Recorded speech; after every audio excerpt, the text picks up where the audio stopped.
Mexico City, the world's largest population center, capital of the country of Mexico, and the site of more than 1 million man-made structures. On September 19, 1985, an earthquake of magnitude 8.1 struck the western coast of Mexico near the town of Lázaro Cárdenas in the state of Michoacán. Despite a distance of more than 400 kilometers from the epicenter, the earthquake caused widespread damage in central Mexico and was felt as far north as Houston, Texas.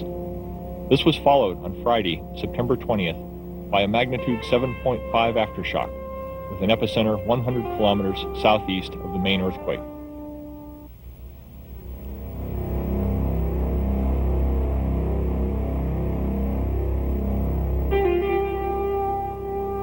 A team of engineers and seismologists from the National Bureau of Standards and the United States Geological Survey was sent to Mexico following the earthquake to provide technical assistance and to make an assessment of structural performance.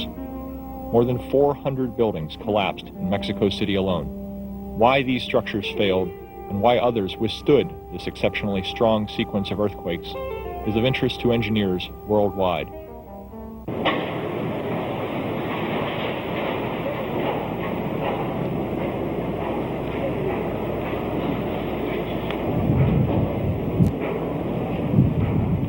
The earthquakes which struck Mexico City on September 19th and 20th originated in a narrow seismic zone that runs 2,500 kilometers along the western coast of Central America, from Panama to central Mexico west of Puerto Vallarta. A zone of intense seismicity has been formed where the Cocos Plate dips beneath the North American Plate, giving rise to earthquakes along the coast and volcanoes inland in central Mexico. Mexico City lies in a broad basin formed approximately 30 million years ago by faulting of an uplifted plateau. Subsequent volcanic activity closed this basin, resulting in the formation of historic Lake Texcoco, upon which the Aztec capital was built.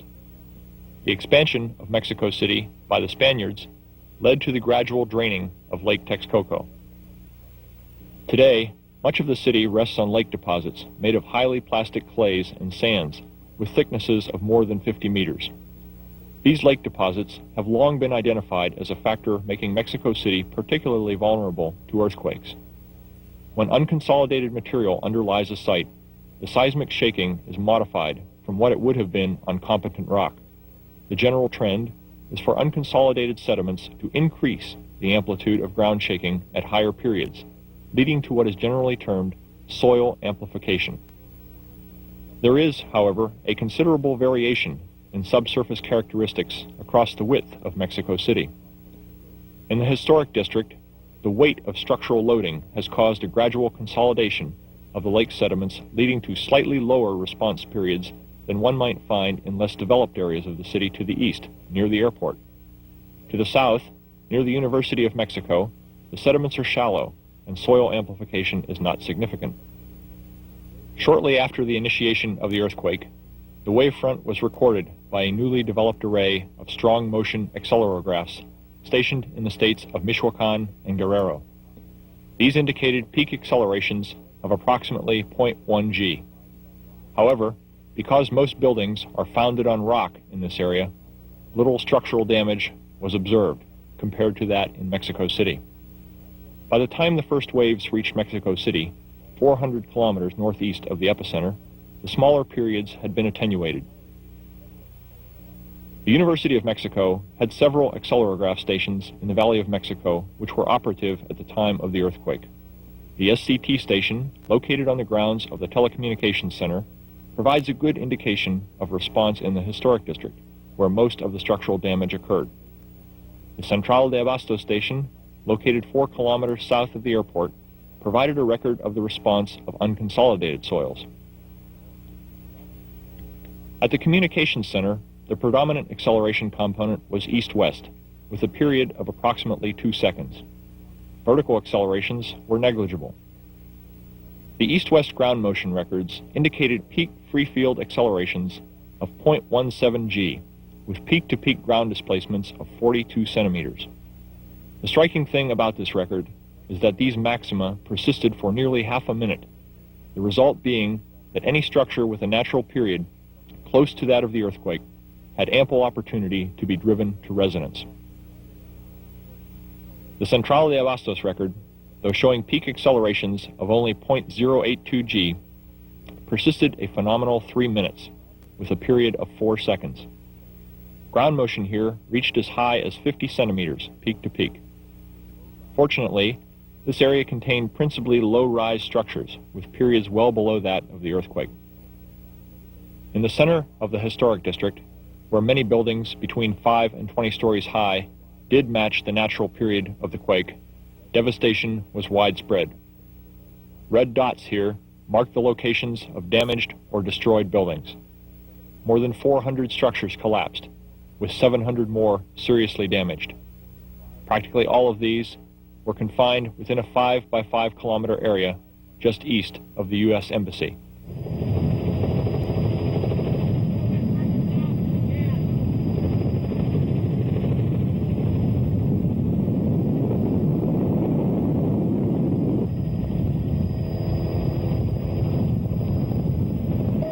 This 12-story reinforced concrete structure housed the Ministry of Communications and Transport, the nation's main microwave transmitter.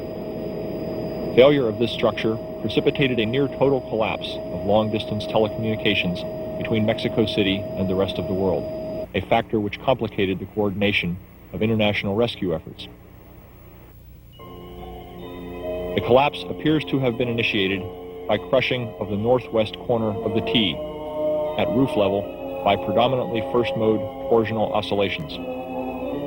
The motion of the building prior to failure can be graphically demonstrated by means of a simplified dynamic finite element computer model of the communications center. Once the northwest corner column failed, a progressive collapse propagated down to the 8th floor before being arrested.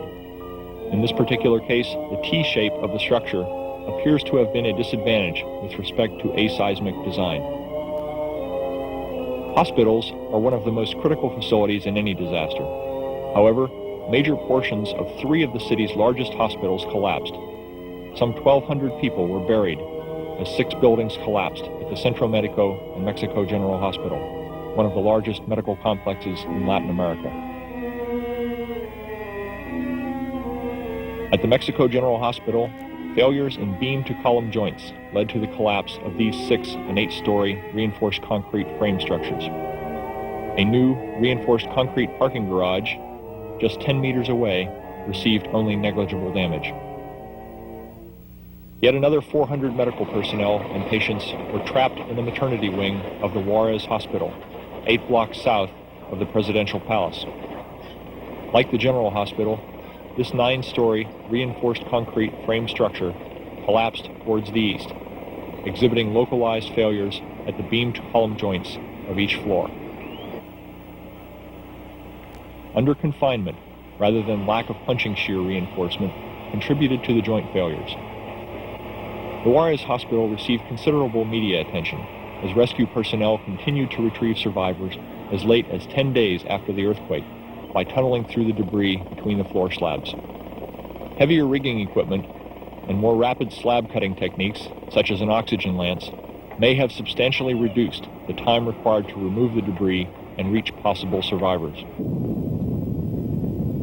Taller concrete buildings, such as apartments over 5 stories, were particular victims of earthquake damage. The 14-story reinforced concrete frame Nuevo Leon building consisted of 3 independent wings separated by construction joints.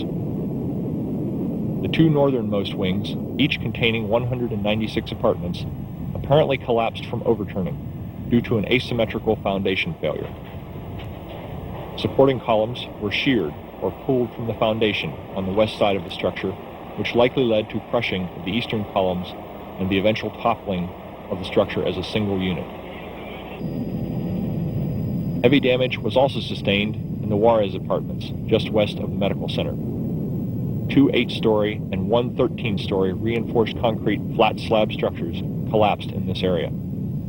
The southern half of the 13-story complex, separated by a non-structural joint, remained standing but required demolition.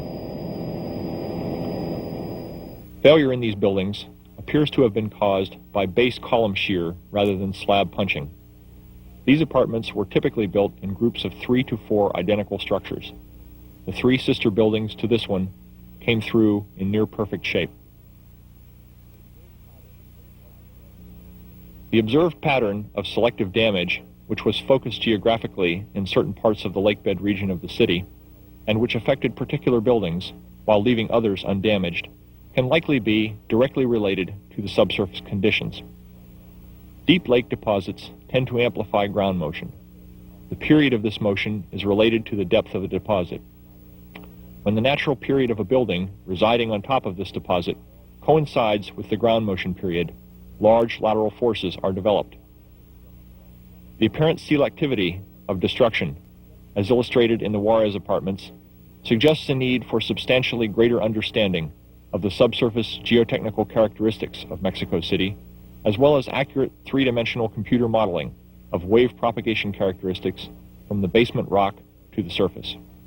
Perhaps the most impressive failure was that of the 2 southern towers in the Consumo Pino Suarez, a government office complex just west of the Juarez Hospital.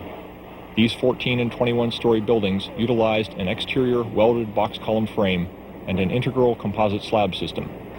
These were among the few steel structures to collapse as a result of the earthquake.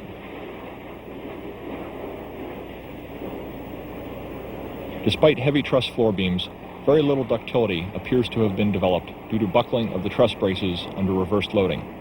However, the collapse appears to have been initiated by column buckling in the 21-story tower, as evidenced by substantial listing to the south of one of the remaining identical structures.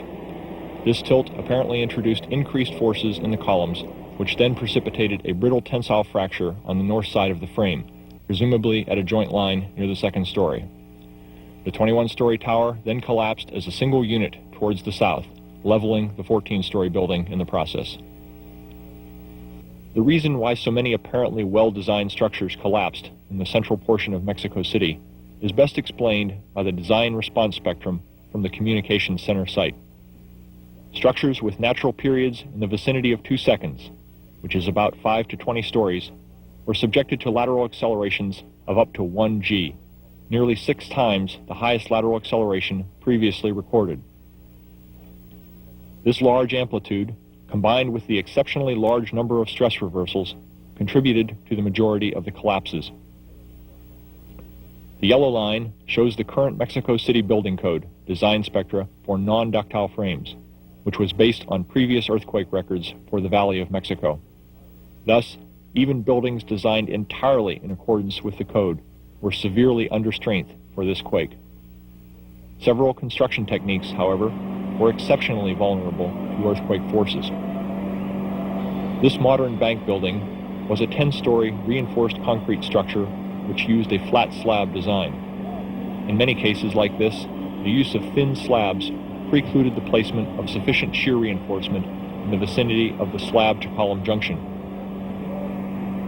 Under the reversed cyclic loading imposed by the earthquake, punching shear failures initiated a vertical progressive collapse, leaving the columns standing. Reinforcement can be seen projecting from the columns at floor-level intervals. Waffle slab reinforced concrete structures, in general, performed well, and in most cases of those structures that did collapse, failure was initiated in the columns. One variation of this method, however, resulted in numerous collapses. Here, porous cinder blocks, both solid and hollow, were used in place of traditional metal pan forms. In most cases, these same structures contain minimal slab reinforcement placed with negligible cover. The combination of a porous forming media, which may have removed essential water of hydration from the concrete, and insufficient reinforcement, led to slab shear failures similar to those observed in flat plate construction. This type of construction accounted for nearly 30% of the buildings which suffered severe damage during the earthquake. Another common cause of building damage was drift interaction between adjacent structures. Here, 2 buildings of similar height were built too closely together. Their natural period was close to the period of the earthquake, allowing the structures to undergo lateral displacements sufficient to allow them to hammer each other. The structure on the left, in this case, lost the battle for survival. This phenomena was more pronounced when buildings of unequal height were involved. The effect can be graphically demonstrated by means of computer simulation. The process of hammering is most devastating when the floors of the structures involved are at different elevations. This amplifies the failure process by enabling the local destruction of critical edge columns. Although Mexico City's building code contains strict drift requirements, hammering becomes possible when building stiffness degrades due to cracking of joints under reversed cyclic loading. Hammering may also have been responsible for failures of buildings of dissimilar heights connected by means of non-structural expansion joints, such as the Continental Hotel. Despite the many collapses, there were also many success stories. Well-designed masonry infill frame structures, in general, safely dissipated earthquake energy in the shear walls, as evidenced by well-developed X-cracking in the masonry. Steel frame structures, such as the 43-story Latin American Tower, recorded little damage. Wood Seche Tower, however, have performed equally well in the unconsolidated soil near the airport, where the natural period of the quake was much longer, and the duration sufficient to drive any structure with a period near 4 seconds to fatal resonance. Many tall concrete structures, whose design met the requirements of the building code, such as the Sheraton Hotel, did perform well. Given the magnitude and duration of the quake, the performance of the city as a whole, with its 1 million structures, can only be considered impressive. In summary, the primary causes of structural failures were unusually high accelerations, combined with an exceptionally long duration of shaking. The high accelerations were caused by amplification due to local soil conditions. The coincidence of the period of ground shaking with the natural period of a large number of buildings and foundation failures due to a loss of soil shear capacity led to the catastrophic damages. The Mexico City earthquake left many questions for structural engineers, seismologists, and city planners to consider. How can we better understand the focusing and amplification mechanisms which led to the exceptional accelerations in isolated parts of Mexico City? Can we efficiently design structures to resist lateral accelerations approaching 1 G? What is the probability of another magnitude 8 quake in Mexico City? And should design spectra be modified to reflect this possibility? Lastly, what is the probability of a similar earthquake in the United States? And should we be considering the development of design procedures and codes to resist them? The eventual resolution of these questions will lead to substantially more earthquake-resistant cities.